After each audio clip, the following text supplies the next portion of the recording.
2019 నుంచి 24 వరకు గొడ్డలి పార్టీ అరాచక పాలన మనందరం చూసాం. వాళ్ళ చెల్లికి అన్యాయం చేయొద్దని అడిగిన బీసీ బిడ్డ అమర్నాథ్ గౌడ్ పైన పెట్రోల్ పోసి ఎలా తగలబెట్టారో మన కల్లారా చూసాం.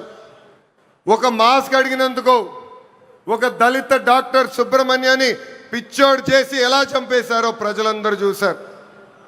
సొంత డ్రైవర్ సుబ్రహ్మణ్యాన్ని ఏకంగా గంజాయి మత్తులో చంపేసిన వాళ్ళ ఎమ్మెల్సీని మనందరం చూసాం.